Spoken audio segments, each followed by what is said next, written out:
Hello student, स्वागत है आपका डिलाइट बॉटनी क्लासेस में। मैं शानम खातून आज आप लोग के लिए जो मैंने आपके लास्ट वीडियो में मैंने आपसे डिस्कस किया था इम्पोर्टेंट क्वेश्चंस के बारे में, तो वही उसी से रिलेटेड एक टॉपिक है। उसी से रिलेटेड क्या, टेक्सोनॉमी प्लांट्स जहाँ भी सिलेबस में होगा वहाँ पे बेंथम एंड हुकर का क्लासिफिकेशन ज़रूर होगा।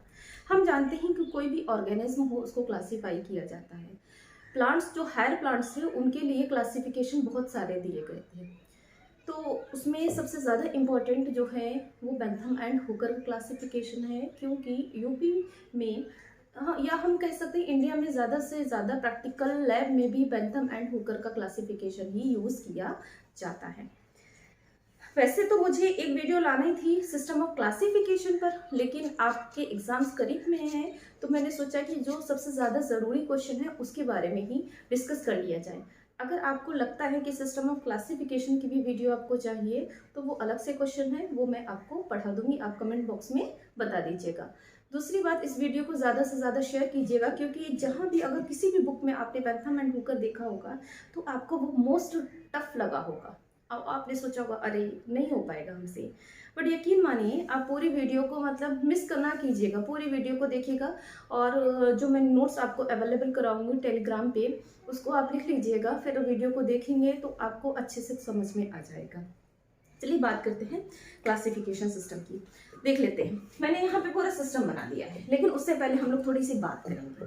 देखिए, बेंथम एंड हुकर जो हैं वो बेंथम जो है वो अलग साइंटिस्ट है, हुकर दूसरे साइंटिस्ट हैं। पूरा डिटेल मैंने नोट्स में लिखा हुआ है। इन्होंने अपनी क्लासिफिकेशन को जेनरा प्लांटेरम नामक बुक में दिया था। इन्होंने अपने क्लासिफिकेशन में 202 ऑर्डर, 7569 जेनरा एंड 97,205 स्पीशीज दी हैं। इन्होंने जो ऑर्डर शब्द हम लोग इस्तेमाल कर रहे हैं, असल में बेंथम एंड हुकर ने ऑर्डर की जगह पर कोहॉर्ट शब्द का इस्तेमाल किया था। किसका इस्तेमाल किया था? कोहॉर्ट का। Is it clear? ठीक है, अभी मैं आपको बता रही हूँ, लिखिए आप एक बार इसको देखिए जरा सा। ठीक, कोहॉर्ट का इस्तेमाल किया था, मैं यहाँ पे लिखे दे रही हूँ, बाकी नोट्स में लिखा हुआ है। और ये क्वेश्चन आया हुआ है टीजीटी में, जो कंपटीशन के क्वेश्चन आते हैं उसमें पूछते हैं कि बेंथम एंड हुकर ने कोहॉर्ट शब्द किस लिए इस्तेमाल किया था? ऑर्डर के लिए। ठीक, फिर बेंथम एंड हुकर ने सभी सीडेड प्लांट्स को, हम जानते हैं जो लोअर प्लांट्स होते हैं वो नॉन सीडेड होते हैं, और जो हायर प्लांट्स होते हैं जिनमें root, stem and leaf well developed हो जाती है, ट्री होते हैं, उनको सीडेड प्लांट्स कहते हैं। उनमें सीड फॉर्मेशन होने लगता है, और सीड फॉर्मेशन जो प्लांट्स हैं वो जिम्नोस्पर्म एंड एंजियोस्पर्म में होता है। तो बेंथम एंड हुकर ने क्या किया है, सभी सीडेड प्लांट को एक डिवीजन में रखा जिसका नाम है phanerogams, all seeded plants. Is it clear? ठीक है, सुनिए मेरी बात। ये जो मैंने फ्लो चार्ट बनाया है, बिल्कुल कहते हैं ना, इसी फ्लो चार्ट को अच्छे से समझ लीजिएगा, आपको बेंथम एंड हुकर क्लासिफिकेशन समझ में आ जाएगा। ठीक, तो बेंथम एंड हुकर ने सभी सीडेड प्लांट्स को एक डिवीजन में रखा है जिसका नाम है फेनरोगैम्स, और उसमें इन्होंने 3 क्लास बताए हैं। कौन कौन सी? पहला क्लास है डाइकोटिलिडन्स, दूसरा क्लास है जिम्नोस्पर्मी, और तीसरा क्लास है मोनोकोटिलिडन्स। आप देख लीजिए, पहला क्लास है डाइकोटिलिडन्स, जिम्नोस्पर्मी एंड मोनोकोटिलिडन्स। हमारे सिलेबस में एंजियोस्पर्म्स प्लांट हैं, तो हम क्या करेंगे, हम जिम्नोस्पर्मी को यहीं पर छोड़ देंगे। एंजियोस्पर्म प्लांट्स जो होते हैं उनमें ये 2 क्लास एंजियोस्पर्मिक प्लांट्स के हैं, डाइकोटिलिडन्स और क्या, मोनोकोटिलिडन्स। Is it clear? Hindi medium वाले बच्चों ने पढ़ा होगा एक बीजपत्री और द्विबीजपत्री। एंजियोस्पर्म प्लांट्स जो होते हैं वो 2 ग्रुप में डिवाइड होते हैं, एक बीजपत्री और द्विबीजपत्री। हमारा कॉन्सेप्ट ये होता है कि जिनमें एक बीजपत्र होता है, मतलब बीज में पत्र, तो उनको एक बीजपत्री कहते हैं, और जिनमें 2 बीज होते हैं उनको हम 2 बीजपत्री करते हैं। लेकिन जिनमें हमको सीड हम देख ही नहीं सकते, विजिबल सीड नहीं होते, उनके लिए हम क्या करेंगे? तो देखिए, बेंथम एंड हुकर एक नेचुरल सिस्टम ऑफ इनका जो क्लासिफिकेशन है बेंथम एंड हुकर का, वो नेचुरल सिस्टम ऑफ क्लासिफिकेशन है। ठीक है, आपके यहाँ ये भी क्वेश्चन आ जाता है, define the any natural system of classification studied by you. जो आपने नेचुरल सिस्टम ऑफ क्लासिफिकेशन पढ़ा है उसके बारे में बताइए। तो आप किसके बारे में बताएंगे? बेंथम एंड हुकर के बारे में। नेचुरल, देखिए नेचुरल क्लासिफिकेशन का मतलब क्या होता है? अभी मैं अपने घर से ही प्लांट्स मैंने जो गार्डन है छोटा सा वहीं से तोड़ लिए हैं। किसी भी प्लांट्स के नेचुरल कैरेक्टर पे जब कंसीडर करते हैं उसे हम बोलते हैं नेचुरल सिस्टम ऑफ क्लासिफिकेशन। मतलब हम ये इसमें देखेंगे इसमें लीफ कैसी है, स्टेम कैसा है और रूट कैसी है। ठीक है, हम आपको दो तरीके के प्लांट्स दिखा रहे हैं। देखिए अभी आप कहोगे मैम प्लांट्स भी लेके आई हूँ और आप कैसे लेके आए हो जिसमें दिख नहीं रहा क्लियर। आप देखिए, ठीक, एक एक करके मैं दिखाती हूँ। देखिए ये एक प्लांट्स है, ये आपको दिख रही है घास है ना, ये घास है। इसकी लीफ पे कंसीडर करेंगे तो इसकी जो पत्ती होती है उसमें वेनेशन कैसा होता है, पैरेलल, रेखाएं लंबी लंबी बनी होंगी। वेन्स किसे कहते हैं पहले तो आप ये जानिए, वेन्स किसे कहते हैं। देखिए पत्ती, कोई पत्ती होती है, पत्ती के जो पीछे से आप देखोगे वेंट्रल साइड से जो शिराएं आपको दिखती हैं उसको हम क्या बोलते हैं, वेन्स। इसमें आपको वेन्स दिख रही हैं जाल के रूप में।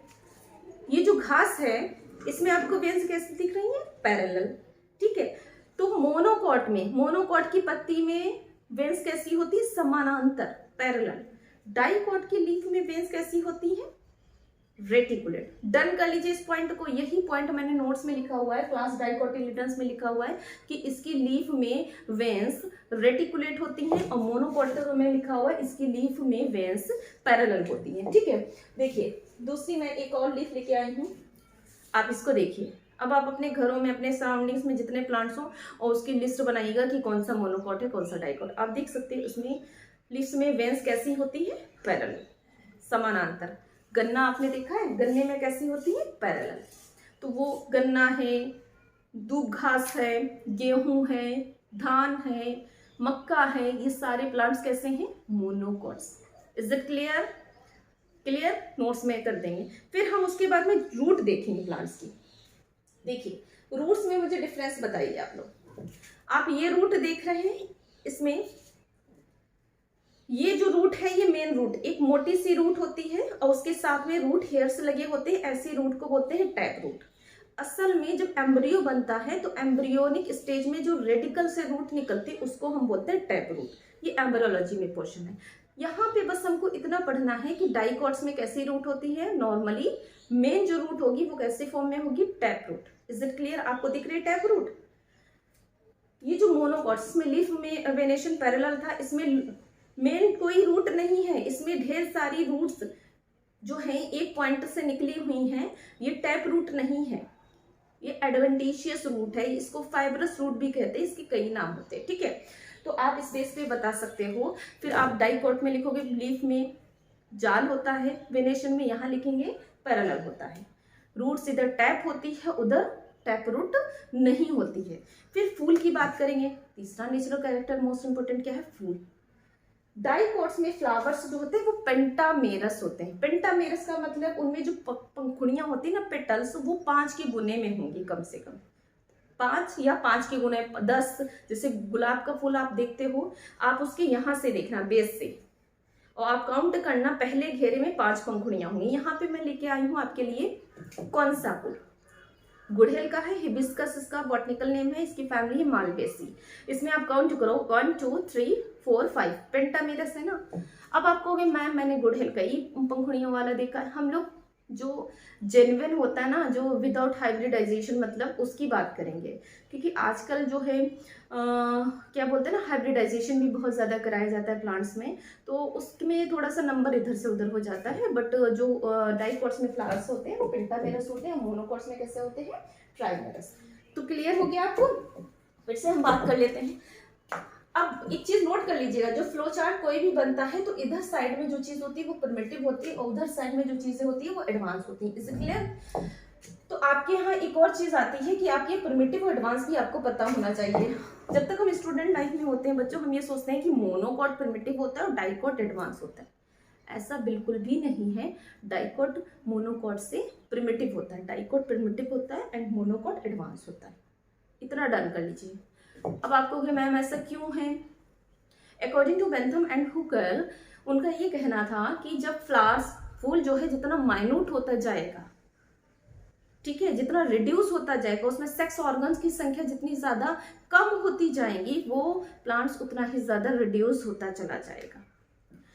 जो मोनोकोटिलिडन्स होते हैं उनमें हमारे धान, गेहूं, गन्ना, बैम्बू ये सारे आते हैं। क्या इनमें आपने रंग बिरंगे पेटल्स वाले फूल देखे? नहीं देखे। बट इधर वाले फैमिलीज में रोजेसी, रैननकुलेसी, यूफोरबिएसी, बहुत सी फैमिलीज आती है डाइकोट्स में, उसमें आपको मालवेसी ये सब दिखता है, फूल दिखता है। बाकी एडवांस कैरेक्टर पे तो बाद में बात करेंगे। पढ़ाने को तो बच्चों बहुत कुछ है, टर्मिनोलॉजी का भी पढ़ाएंगे, बट अभी बात करेंगे सिर्फ एग्जाम के पॉइंट ऑफ व्यू से। तो हम क्या करेंगे, डिवीजन, हाँ देखेंगे। सबसे पहले डिवीजन फैलोगैम्स, इसकी 3 क्लास है। कौन कौन से? डाइकोटिलिडन्स, जिम्नोस्पर्मी, मोनोकोटिलिडन्स। डाइकोटिलिडन्स के 3 सब क्लास हैं। क्या है? सब क्लास। कौन कौन सा?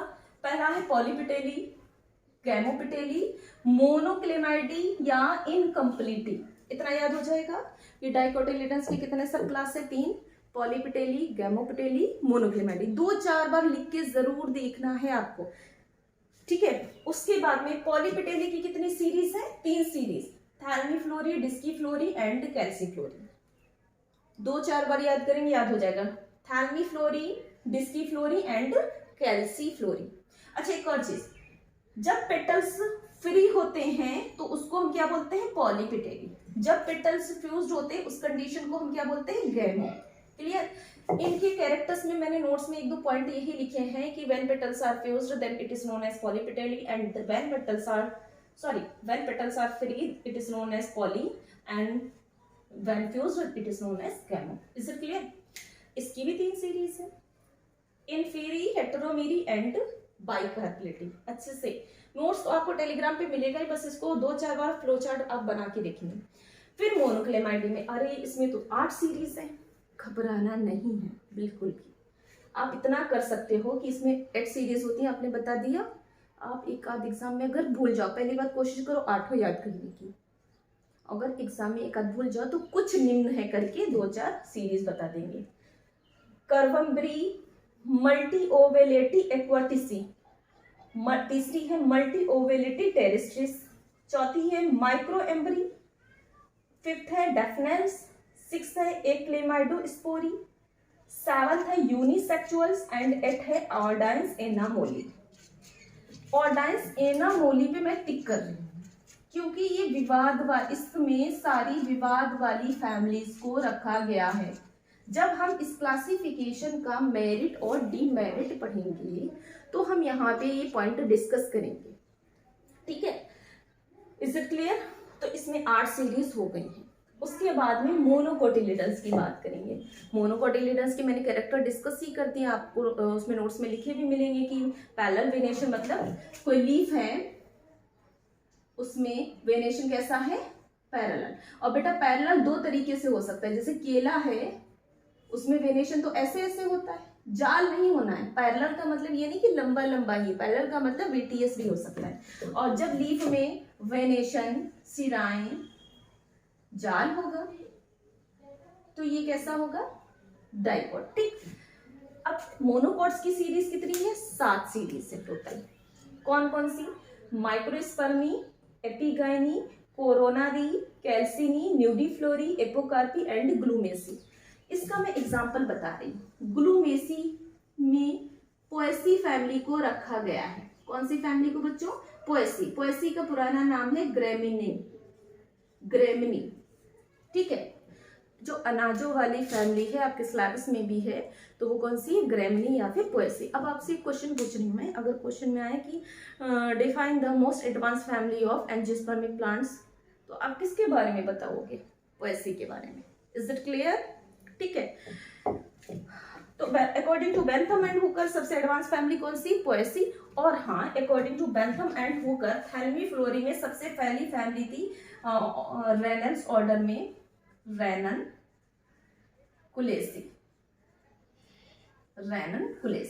ठीक है। रैननकुलेसी सबसे परमेटिव फैमिली होती है और पोएसी या ग्रेमिनी सबसे एडवांस फैमिली होती है। ये फ्लो चार्ट आप 2-4 बार बना के देखना, आपको बेंथम एंड हुकर एकदम से याद हो जाएगा। जब याद हो जाएगा तो हम इंडिविजुअल 1 by 1 को उठा के डिटेल में लिख देंगे अपनी मदर टंग लैंग्वेज में। देखिए बच्चों, थैल्मीफ्लोरी, डिस्कीफ्लोरी के कुछ कैरेक्टर्स भी हमने लिखवाए हैं, जैसे कि थैल्मीफ्लोरी में ओवरी सुपीरियर होती है और यहाँ पे कैल्सीफ्लोरी में ओवरी इंफीरियर होती है। तो इसका मैं थोड़ा सा डिस्कस किए दे रही हूँ। देखिए सुपीरियर ओवरी और इंफीरियर ओवरी मैंने वहां भी बताया, नोट्स में भी लिखा हुआ है बाकायदा। देखिए ये होती है फीमेल सेक्स ऑर्गन जिसका नाम है कार्पल, और कार्पल का बेसल भाग होता है ओवरी। जब ओवरी सबसे ऊपर होगी और फ्लावर के बाकी sex organ स्टैमन्स, petals and sepals नीचे से निकलेंगे, ओवरी कहाँ है? ऊपर, मतलब ओवरी कहाँ है? सुपर, तो उसको क्या बोलते हैं? Superior ovary. Is it clear? और जब ओवरी नीचे होगी, मैं रफली बना रही हूं, ठीक है, ओवरी कहाँ है? नीचे, और फ्लावर के सारे पार्ट्स ऊपर से निकल रहे हैं, तो इसको हम बोलते हैं इंफीरियर ओवरी। डन? ये तो सारी चीजें हो जाएंगी क्लासिफिकेशन के बारे में। अब हम क्या करेंगे, हमारे नोट्स में मेरिट और डीमेरिट दिया हुआ है। क्या दिया हुआ? मेरिट और डीमेरिट। कुछ चीजों, कुछ मेरिट पे आप कंसीडर कर लीजिए। मेरिट का मतलब यूजफुल कितना है। पहली बात तो बोला गया कि कन्वीनियंट होता है, इजी होता है, क्योंकि सारा ये नेचुरल कैरेक्टर के ऊपर बेस्ड है और यही हमारे प्रैक्टिकल वर्क में इसी का हम यूज करते हैं। दूसरा ये है, देखिए इनसे पहले डी कंडोले ने क्लासिफिकेशन दिया था नेचुरल। उन्होंने क्या किया था, उन्होंने जिम्नोस्पर्मी को जो था वो डाइकोट के साथ में रख दिया। हम जानते हैं जिम्नो तो जिम्नो प्लांट है ना, एंजियो के साथ तो मिक्स नहीं करना चाहिए, तो इन्होंने जिम्नो को एंजियो से अलग कर दिया। अच्छा काम, पहले अच्छा ह्यूमन नेचर, कोई भी चीज आती है तो पहले तो उसकी हम अच्छाइयाँ काउंट करते हैं, ठीक है ना, और फिर उसके बाद में कहते हैं अच्छा तो है लेकिन इसको ऐसे नहीं ऐसे करना चाहिए। तो यही यहाँ पे हम लोग करेंगे, पूरा बैंथामेंट होकर पढ़ेंगे, फिर उसकी अच्छी बात भी बताएंगे और फिर उसकी दोष भी बताएंगे। तो पहले अच्छी बातें डिस्कस करते हैं, कहते हैं ना पहले तारीफें करते हैं। और इन्होंने ये जो डिस्की फ्लोरी की पोजीशन है ये बिल्कुल सही है, नॉलेज के हिसाब से इन्होंने बिल्कुल सही रखा है। थैलेमी और कैल्सी के बीच में डिस्की को रखा है, ये बिल्कुल अच्छा काम किया। जब आपको क्लासिफिकेशन याद हो जाएगा तो मेरिट भी अच्छे से हो जाएगा। फिर उसके बाद में जैसे मोनोक्लेमाइडी है, इसमें सेपल या पेटल में से कोई अब्सेंट होता है, इसलिए इसको मोनोक्लेमाइडी, या इसमें हम कह सकते हैं फ्लावर कैसे होते हैं? इनकम्प्लीट होते हैं, ठीक है। तो ये भी बिल्कुल सही है। और इन्होंने एक और अच्छा काम किया था, इन्होंने क्या किया, जैसे ये डाइकोट्स है, डाइकोट्स की लास्ट सीरीज ऑर्डाइंस एनामोली है, यहाँ तक डाइकोट्स खत्म है बच्चों, ये मोनोकोट शुरू है। तो डाइकोट्स की कुछ ऐसी फैमिलीज थी कि उसको कुछ साइंटिस्ट कह रहे थे कि इसको, मतलब फॉर एग्जांपल बोले कि इसको कार्बनबेरी में रखो, या कुछ कह रहे थे नहीं इसी को इंफीरी में रखो। तो इन्होंने क्या किया, विवाद वाली जितनी फैमिली थी उसके लिए एक अलग से सीरीज बना दी जिसका नाम है ऑर्डाइंस एनामोली। विवाद क्यों था उन फैमिलीज पे? क्योंकि उनके कुछ कैरेक्टर किसी फैमिली से मिलते थे, कुछ कैरेक्टर किसी और फैमिली से, इसलिए उन फैमिलीज पे विवाद था, ठीक है। ऑर्डाइंस एनामोली में रख दिया। और इनके हिसाब से पोएसी एडवांस और रैंडमप्लेसिव पिरामिड है, ये भी बिल्कुल सही है काम। तो ये तो तारीफें हो गई। अब बुराई पे आते हैं। देखिए डाइकोट्स और मोनोकोट्स दोनों एंजियोस्पर्म है ना, दोनों एंजियोस्पर्म के बीच में जिम्नोस्पर्मी क्या कर रहा है, इन्होंने जिम्नोस्पर्म को अलग तो किया लेकिन उसकी पोजीशन को अलग नहीं किया, उसकी पोजीशन गलत बता दी, उसको गलत बैठा दिया। उसे असल में जिम्नो को यहाँ पे होना चाहिए, उसके बाद डाइकोट एंड मोनोकोट। तो ये एक डिमेरिट है कि जिम्नोस्पर्म का पोजीशन सही नहीं है, ठीक। दूसरा डिमेरिट इनका कई मैंने लिखे नोट्स में, आप दो ध्यान करो। दूसरा डिमेरिट ये है कि जो माइक्रोस्पर्मी है ये एडवांस है इन कंपैरिजन टू एपोकार्पी। तो एपोकार्प, इसकी ये पोजीशन गड़बड़ हो गई इवोल्यूशनरी नॉलेज के हिसाब से, मतलब जेनेटिक के हिसाब से, नॉलेज के हिसाब से एपोकार्पी को पहली पोजीशन पे होना चाहिए था और माइक्रोस्पर्मी को ग्लूमेसी के जस्ट ऊपर, क्योंकि Microspermae is a advance series in comparison to Apocarpae. Clear? तो ये तो हो गया बैंथम एंड हुकर का क्लासिफिकेशन। कुछ मत करना बिल्कुल, आप पता है क्या करना है, बस बैंथम एंड हुकर का क्लासिफिकेशन किस बुक में दिया गया है, जेना प्लांटेरम में। ये देखा, बता दिया इतना ऑर्डर, इतनी फैमिली, इतनी सीरीज स्पीशीज, पूरा फ्लो चार्ट आप एग्जाम में बना दो 2 पेज लेके कॉपी पे, ठीक है। आपको कैरेक्टर्स नहीं याद हो पा रहे, बाद में आप डाइकोट्स को उठाओ, दो बातें उसके बारे में बताओ कि इस पैरेलल वेनेशन होता है, और लैंग्वेज लिख लिया कि इसमें निम्न 3 सब क्लास है, पहला सब क्लास, दूसरा सब क्लास, तीसरा सब क्लास, सबकी फिर से सीरीज लिख दी। कंटेंट जब लिखते हैं पहले आपने फ्लो चार्ट बना देना है। वही है जब एकेडमिक एग्जाम हमें देना होता है ना, तो हमें कुछ बातों को डबल लिखना होता है, बस बना बना के मतलब लिखना तो एक्यूरेट है। पहले तो इन शॉर्ट हमने पूरा, कहते हैं ना, एक होता है ना, आपको मूवी देखते हो तो पहले उसका टेलर आ जाता है कि मेन चीज़ क्या हो गई, उसके बाद में उसको डिटेल में बता देते हैं। तो बिल्कुल वही यहाँ पे है, पहले बेंथम एंड हुकर का हमने फ्लो चार्ट बनाया, टेलर नहीं है इसमें, समझो पूरे पिक्चर है। अब इसी की एक एक हेडिंग को उठा के हम एग्जाम में लिख सकते हैं, आराम से लिख देंगे। कुछ पॉइंट मिस भी हो जाएंगे, कोई बात नहीं। फिर डिमेरिट और मेरिट मैंने आपको गिना ही दिए हैं, 2-3 मेरिट लिख दो, 1-2 डिमेरिट लिख दो, आपका बेंथम एंड हुकर तैयार। तो मेरे कहने से, या आप भाई जाहिर है आपको पढ़ना है, कुछ करना है, तो आप प्लीज़ इस वीडियो को देख के 2-4 बार फ्लो चार्ट खुद से बनाइए। बस मुश्किल यहाँ पे 8 सीरीज ये और 7 सीरीज ये, 2 तो ऐसे याद हो गए। देखो मल्टी ओवेलिटी, ये पानी में रहने वाला है, एक्वेटेसी, ये कैसा है, टेरेस्ट्रिस। ठीक, कुछ नाम बहुत आसान है, बाकायदा याद हो जाएंगे, आप लिख लिख के देखोगे बिल्कुल याद हो जाएंगे। और ये तो बिल्कुल जस्ट याद हो जाएंगे, थर्मीफ्लोरी, डिस्कीफ्लोरी, कैल्सीफ्लोरी। आई होप आपको अच्छे से समझ में आया होगा। बेंथम एंड हुकर, मेहनत करते रहिए, लगे रहिए, और क्या कहते हैं ना, ऐसे ही डिलाइट बॉटनी क्लासेस को सपोर्ट कीजिए। और जो चीज़ आपको नहीं समझ में आ रही, कमेंट बॉक्स में आके हमसे बात कीजिए, बताइए, तभी तो हम थोड़ा सा मोटिवेट होंगे आपके पास, आपके लिए कुछ काम करने के लिए। और आपका बहुत बहुत धन्यवाद, आपने बहुत ज़्यादा सपोर्ट किया है, बस ऐसे ही सपोर्ट करते रहिए। Thank you. और हाँ, एक बार फ्लो चार्ट को ध्यान से देख लीजिए, मैं हट रही हूँ, पूरा एकदम से ध्यान से देख लीजिए। और हाँ, नोट्स आपको टेलीग्राम पे मिल जाएंगे, डिलाइट बॉटनी क्लासेस टेलीग्राम जो चैनल है हमारा, उसको भी ज्वाइन कर लीजिए, देख लीजिए इसको।